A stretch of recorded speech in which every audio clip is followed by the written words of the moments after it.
Courage is fear plus action.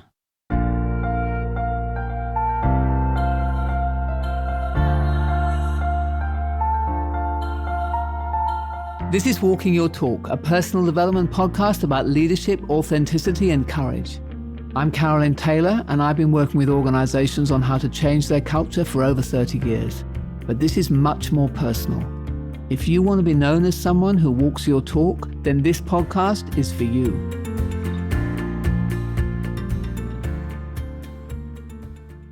This is the first of a series of 4 podcasts that I'm making for you about courage. And I've chosen courage because, for me, courage is the way that you turn dreams into action. Often I'll have dreams that just feel a little bit outside of my comfort zone. And I know that if I had a little bit more courage, I would be able to fulfill them. And I'm sure you feel the same way too. Brené Brown has a great Netflix piece, which if you haven't heard, I would highly recommend, where she says that sometimes companies ask her to come and talk about courage, but then they say, oh, but you mustn't use the word vulnerability because that's not really a very kind of corporate word.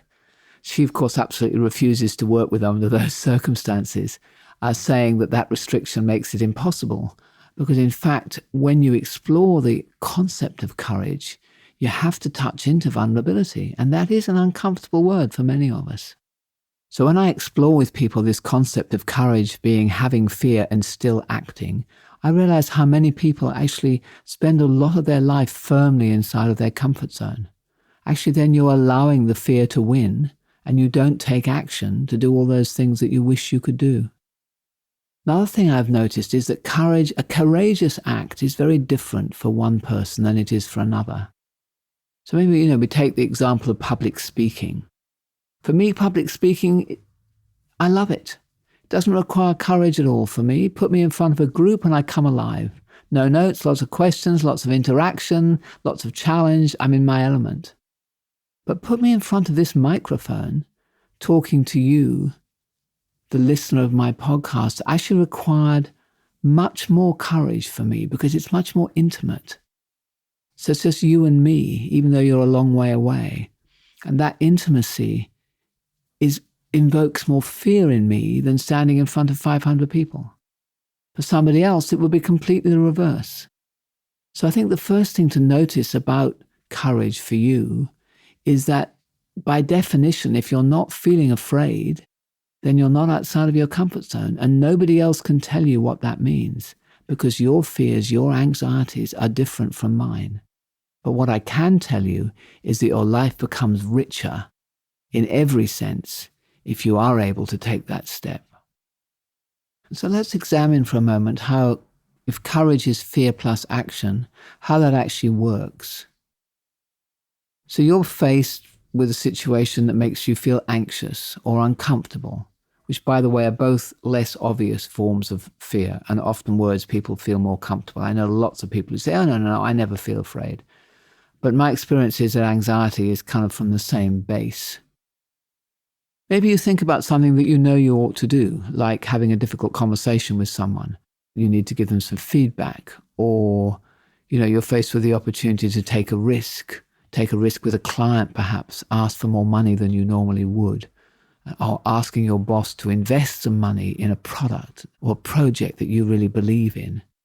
So I'm talking about day-to-day situations where you feel not, there's massive kind of life or death fear, but the day-to-day situations where you can feel that little moment of anxiety, and what do you choose to do?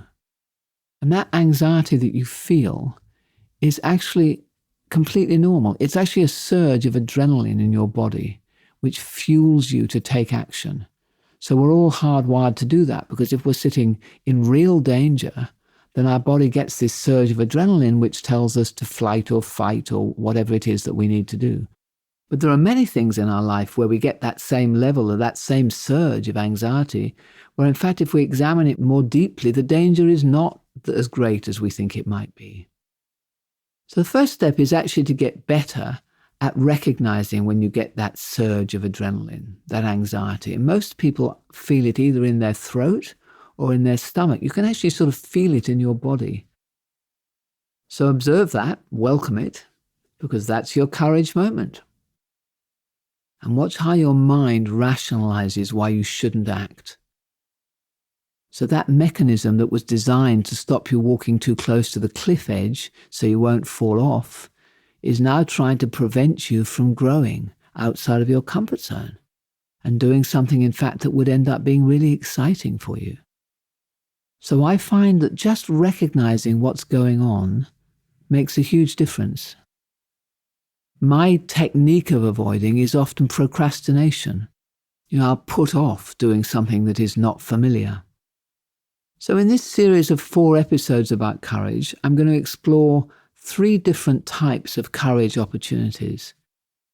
The next episode is going to be about the courage to take risks and do new things where you might maybe fail. Then there's going to be another one about the courage it takes to be more vulnerable and share more of yourself in a more intimate way with what you're prepared to talk about with others and what you're prepared to say to them. And the third one is going to look at the whole courage that's involved in speaking up, holding true to your values, even when other people don't necessarily want to hear it. But to set you up for those 3, what I want to do today is to start an exercise for this week that will actually give you the chance to observe yourself and to start spotting those moments when you feel the reflex rise in you, in your throat, in your stomach, wherever you feel it. And notice what is causing it.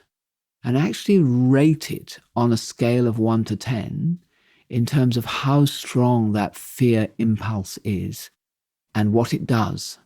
What your mind does, whether it stops you from acting, whether you still act. Just observe it as if you were watching a movie about this situation. And then as if you had one of those kind of sliding dials that you have on a dimmer switch, just play with turning it up or down. So imagine what you would need to do to increase that level of fear and anxiety. What would be a 10? So if you were thinking about taking a risk at work by saying something you wouldn't normally say or asking for approval for a project you wouldn't normally do, maybe a 10 would be going right to your boss's boss and, pitching something really big. What would be a 10? Maybe a 10 would be talking to the person who you find it most difficult to communicate with and having a really honest conversation. So think about that and also play with what would it take to decrease the dial? What would make it less fearful? So at this point, we're just playing around. We're just making this as if it's a little bit of a game. And maybe note down some of those thoughts, some of those insights, some of the incidences that happened. Because what I'm doing here is I want to play with detaching you from that courage equals fear plus action. I feel fear and, either I jump or I don't jump or whatever, so that you start to witness yourself feeling it, because the detachment in itself actually tends to lower the fear levels. Because as you step back and look at this as a movie, you go, actually, this isn't so fearful. It doesn't always happen. Sometimes you remain fearful. Maybe you should remain fearful, but you notice something different when you start to observe it. So by doing that, you're on your way to start becoming more courageous. Because what happens next is that the secret to courage is that it's not that you have to get rid of the fear, it's that you have to learn to take action and feel the fear. People think, I've got to just kill the fear. No. If you're not feeling any fear, you're probably not stretching yourself enough, in fact. If you're living a life where you never feel fear, I would say, man, you're probably right dead in the middle of your comfort zone. So that's worth thinking about as well. So next week, what we'll do, as I said, we will look in more depth about what does it actually mean to take action while you are still feeling fear? And how much more will that allow you to accomplish? So thank you for joining me, and please come in next week and we will take it to another level on courage.